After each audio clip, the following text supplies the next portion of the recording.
Hi everyone, again I'm Hojung. This is my 8th year at Stanford and my 8th year attending the Stanford Robotics seminar, and it's a great pleasure to finally stand here as the speaker. Today I'm very excited to talk about some of my work, which is on general compliant robot interaction through scalable force-torque sensing. Let's dive right in. So robots nowadays are really good at not making contact. They can navigate through complex environments where people are walking around through collision avoidance. Robots are starting to work pretty well on with interactions involving contact on structured environments. For instance, picking and placing objects in a warehouse or a factory. However, robots still struggle quite a bit with interactions involving contact in unstructured real-world environments. So why is that? The real world is complicated and unpredictable. Objects vary in their shape, size, and stiffness. Sometimes they're even fragile. They're placed in a cluttered manner, making the scene a very contact-rich environment. So how might robots do well in these type of environments? One of the ways robots can improve is being able to make safe and robust contact. And for that, two elements I think are very useful. One is compliance, to mitigate impact once contact is made. And another is tactile sensing, so that once contact is made, you can modulate that contact. You can easily imagine trying to grasp strawberries at just the right force, gently move them across your fingers, feeling the change in contact location. And with that motivation, I've been working around this question: how can robots have a sense of touch and use it to compliantly interact with the world? Today, I'll be talking about mainly two things. One is CoinFT, which is a compact and scalable force-torque sensor. And I'll also talk about UMI-FT, which is learning compliant manipulation at scale from humans using these force-torque data. So with that, I would like to start with introducing CoinFT. Precise force-torque information allows robots to perform very precise tasks, and oftentimes these tasks require forceful interaction for success.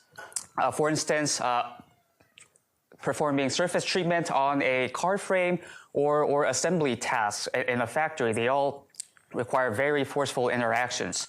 And because of that, there has been a long history of development in designing new force-torque sensors, including all sorts of different transduction methods, such as optoelectronic, capacitive, piezoresistive, vision-based, just to name a few. And these sensors all work pretty well, but they're lab prototypes. You can't really use them unless you have a friend in that lab. Some of the promising approaches here made it outside of lab, and they're commercially available. And they're great sensors, but there are limitations in using them. Oftentimes, they're pretty bulky and heavy. They're really expensive.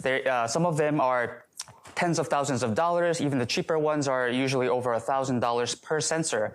And most of all, they're pretty fragile. If you actually accidentally drop them, it'll probably go off calibration, and repairing that can take another couple $1,000s. These factors of existing commercial sensors make it very difficult to sensorize a lot of different robot platforms out there, especially the ones operating in unstructured environments, because in unstructured environments, there are plenty of incidental contacts with large impulses, and most likely the sensor will break faster than anything else. Also, the potential bulky size and weight, it makes it difficult to sensorize a small, lightweight robot platform such as robot hands and drones without intensive capital investment. So the driving question here is, how might we design a sensor that's compact, light, and slim, but also is affordable and robust, yet still accurate enough? Because, well, it's a sensor, it better be accurate. And ideally, it should also be tunable to fit the different needs of different robot applications. We designed CoinFT. CoinFT is a coin-sized capacitive force-torque sensor. It's just the size of a US $2. You could slide it in your wallet.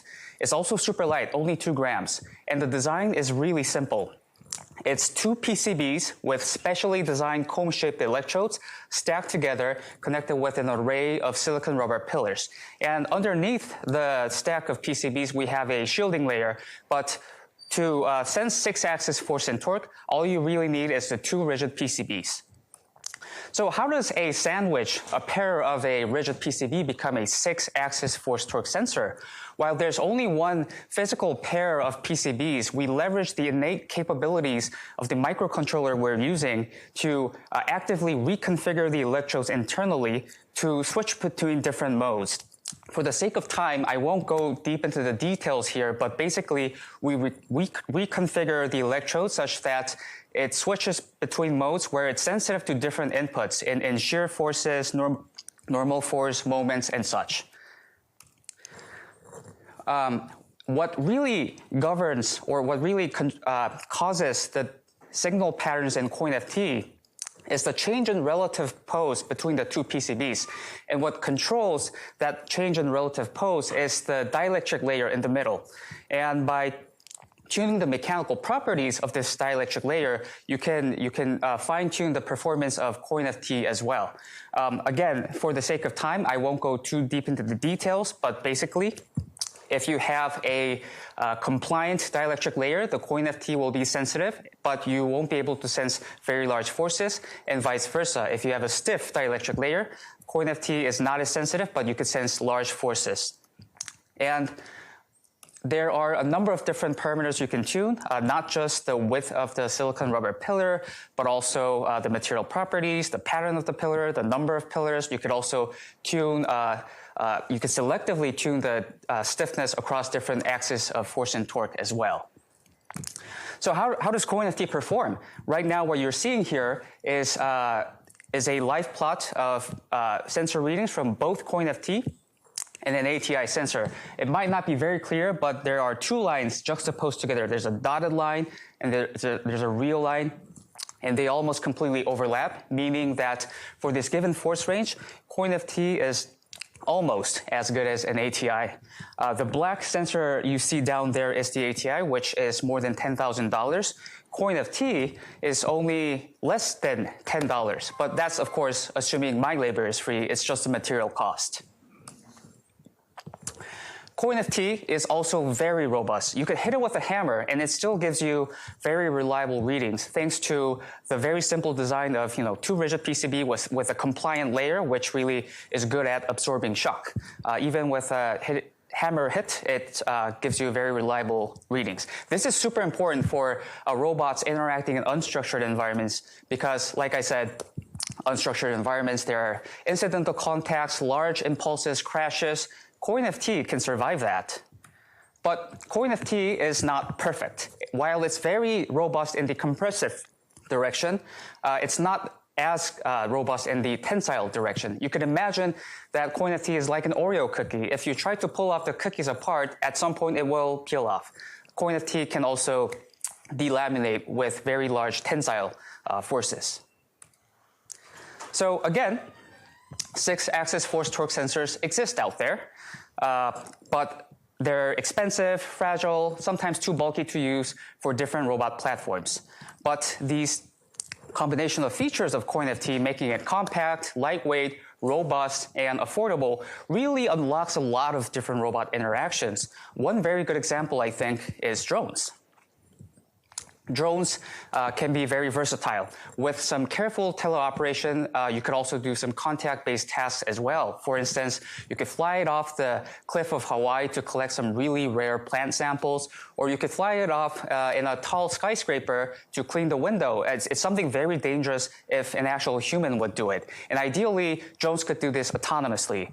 But for that, you'll need a contact sensor as well for these contact-based tasks. However, with drones, crashes are pretty common, and the existing sensors out there cannot survive these crashes, and they're also really expensive. But with CoinFT, you could sensorize these drones, and if one breaks, you could just get another one because it's very affordable.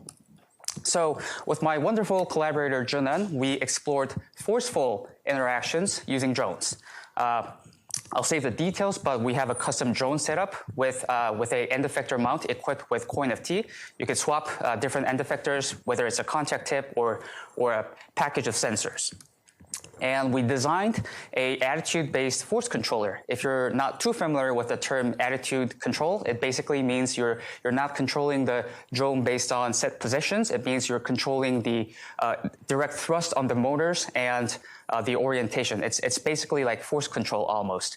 And of course, we have the force PID controller is based on force error, which is measured by CoinFT in this case. So how does that perform? Here's a demo of a drone trying to attach a package of sensors on a horizontal surface. Let's use some imagination. We want to monitor forest fire, but we can't send people into deep forest. So you would send in a drone and attach maybe some kind of sensor that's going to monitor fire. And here, what the drone is trying to do is it initially tried to gently attach the object, but it failed, and it still feels the weight of the object, so it decides to press harder. And I wish I could fast forward here, but what you will see is that with a large enough force-based control, PID again, with a large enough force, the drone is able to attach these sensors robustly, and it knows that the sensor is attached because it no longer feels the weight. The sensor gets activated. You need to use some imagination here for real-world deployment. Yeah, so that was a drone application, but CoinFT was also useful for different applications, such as wearable robots. Another set of applications we explored is sensorizing wearable haptic devices using CoinFT. So with Professor Alison Okamura and her wonderful students and postdocs, we explored attaching CoinFT on haptic devices on the fingertip or the forearm or the arm. And it's really important to do force-informed control here because because of ergonomic issues. With wearable devices, everybody has a different body shape. Everybody has a different finger shape, different size, different stiffness across your arms. And if you just do simple position-based control, it's very difficult to provide consistent haptic feedback. But with force-based interaction, you could control the interaction force, so the haptic feedback can become more consistent. Beyond drones and wearable devices, we also tried using force information to teach robots how to perform dexterous tasks. With Professor Jeanette Bogue and my wonderful collaborator Claire, we sensorized multiple fingers of the Allegro hand to teach robots how to do fine-grained manipulation tasks, such as plugging a battery out of a socket. And here, you can see human fingers in the view. That's basically kinesthetic teaching. We are moving the robot finger, directly teaching what kind of motion it must do. And we do ablation studies with force, without force. What we learn is that for 6 different contact-rich tasks where force-based interaction is really important, we see a huge jump in performance. Without force, you could easily imagine maybe that the finger would just sort of skim the surface, not quite apply a set amount of force, but with force-informed policies and some compliance control, the gripper, the hand was able to perform these fine-grained tasks rather reliably, reaching 80–90% success rates. CoinFT is now being used outside of Stanford as well. At Berkeley, Jitendra and his student is sensorizing dexterous hands to do more fine-grained manipulation. At Switzerland, Professor Davide, of course, he's sensorizing drones. And in UC Santa Cruz, Professor Tae Myung Ha is trying to manipulate crops, so like tomatoes, strawberries, using force-informed careful manipulation. The vision here is that robots outside of the Stanford community or a couple schools can all benefit from this technology. We are very soon open sourcing CoinFT so that the researchers out there could just freely recreate CoinFT, use it for any application they're interested in.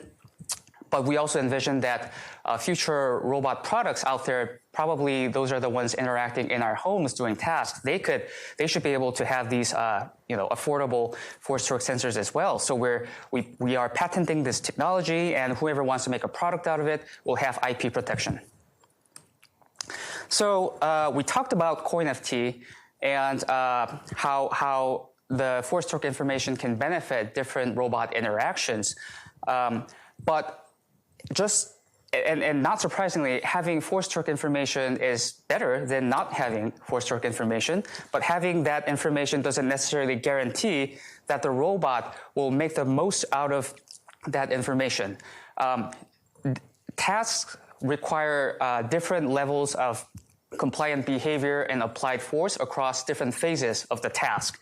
And humans naturally learn throughout our lives how to adjust the compliance and applied force on different phases of the task. So how might robots learn from humans this adaptive compliance behavior and effectively perform contact-based manipulation tasks?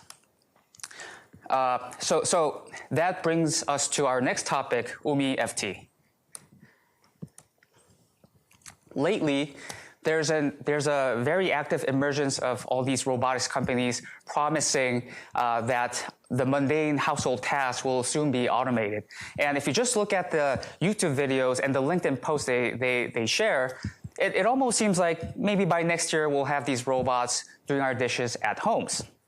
But again, behind the scenes, it's really not uncommon to see these robots fail rather catastrophically. And again, these are mostly contact-rich tasks. And large robot models, they will benefit from compliance and tactile behavior as well, and if these information are in the robot model. In the context of learning from demonstration with compliance and tactile sensing, I think three things are very important. One is a large-scale data collection platform. For obvious reasons, robots need a large-scale data to learn from. Another is a powerful algorithm for learning from demonstrations and adaptive compliance. It should be able to learn the adaptive compliant behavior from humans. And last but not least, there should be a compact, affordable force-torque sensor that can scale up with the large-scale data collection platform.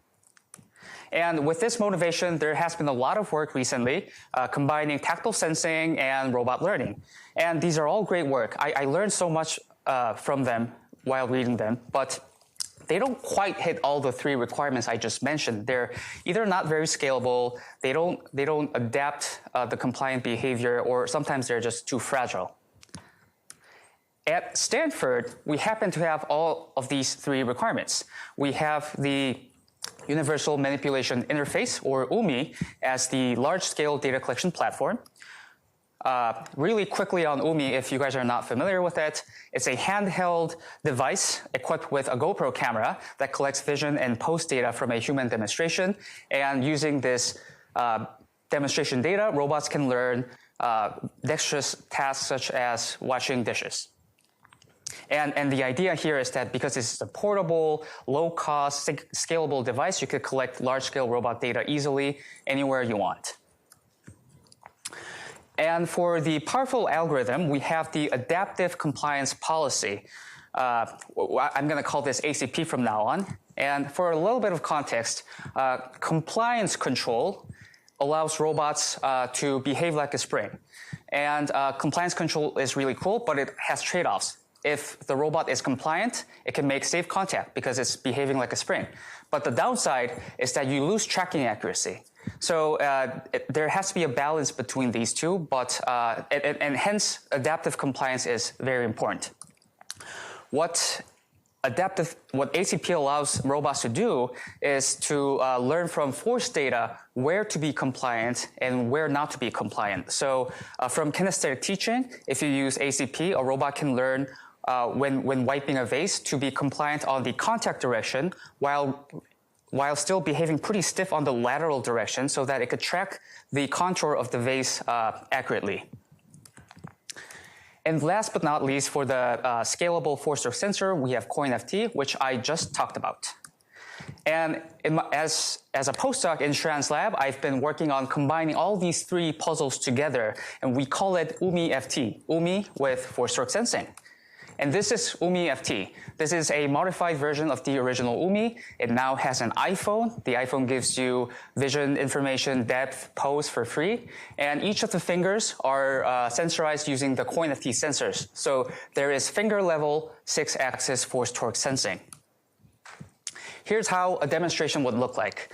As I try to pick up a whiteboard eraser and wipe the whiteboard, I get natural haptic feedback through the transmission of the device. I know exactly how hard I'm grasping. I know exactly how hard I'm pressing on the whiteboard. But in the original UMI device, none of this haptic information was collected, so the robot can't really learn the forceful interaction. But with UMI-FT, that's now possible.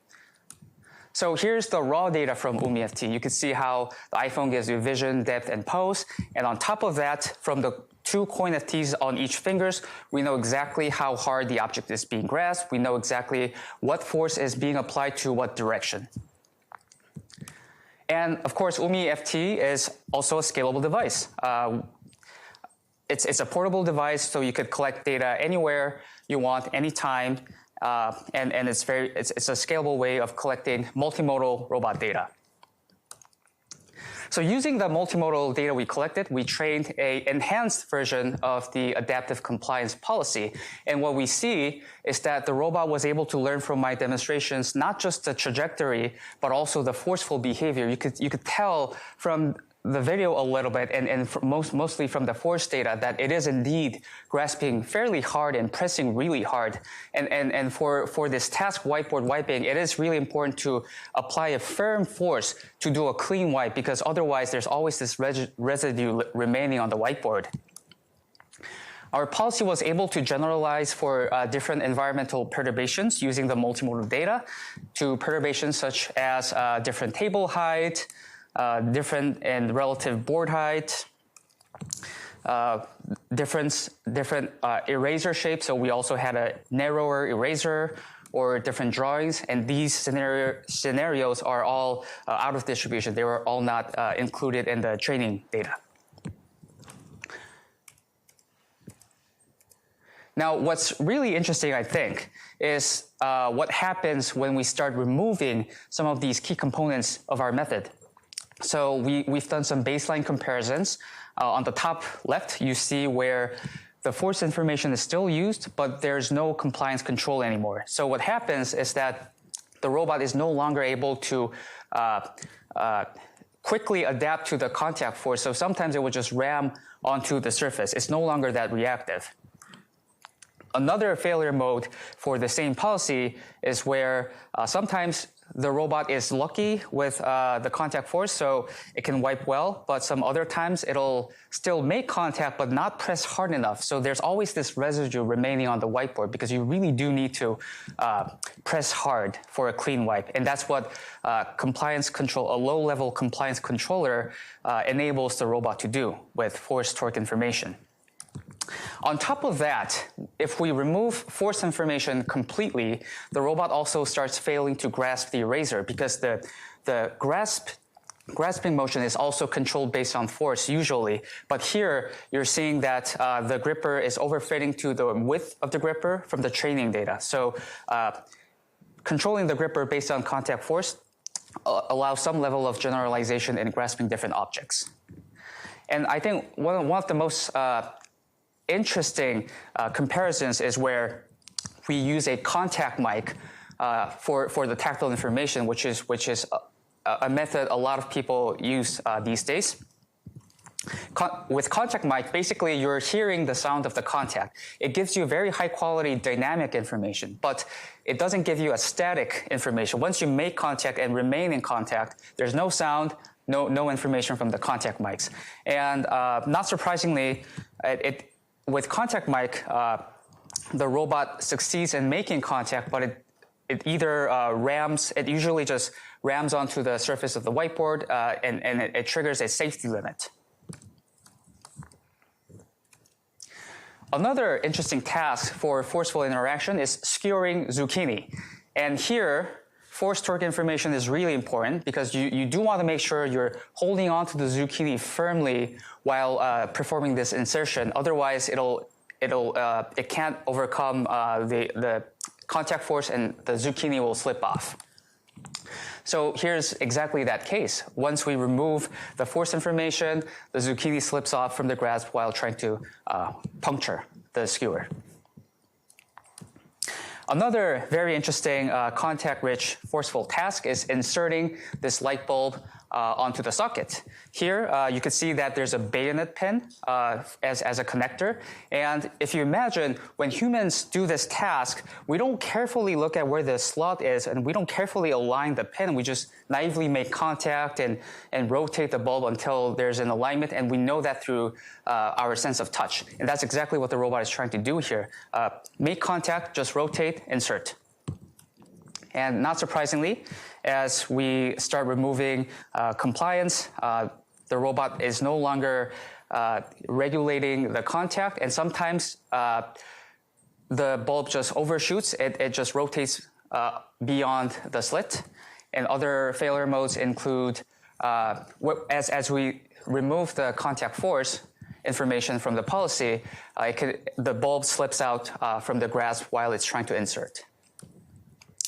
So looking ahead, I think some interesting directions along the lines of robots having the sense of touch and using it well is general robots performing compliance control using affordable force torque sensors such as CoinFT. Right now, it's really the expensive industrial arms with wrist force torque sensors or accurate joint sensors that could do these compliance control. But with CoinFT, I think many different robot arms, even the cheaper ones, can perform compliance control.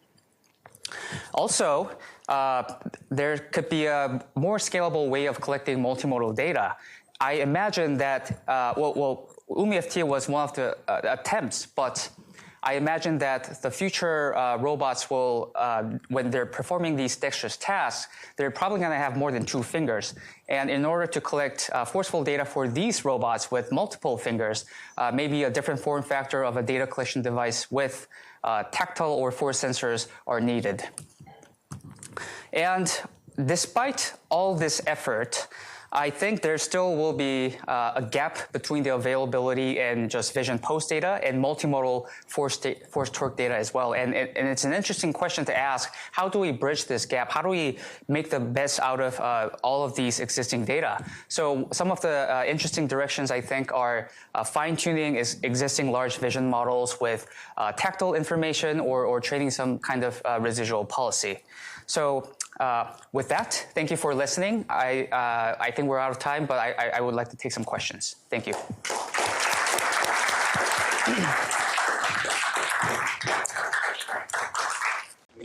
One question.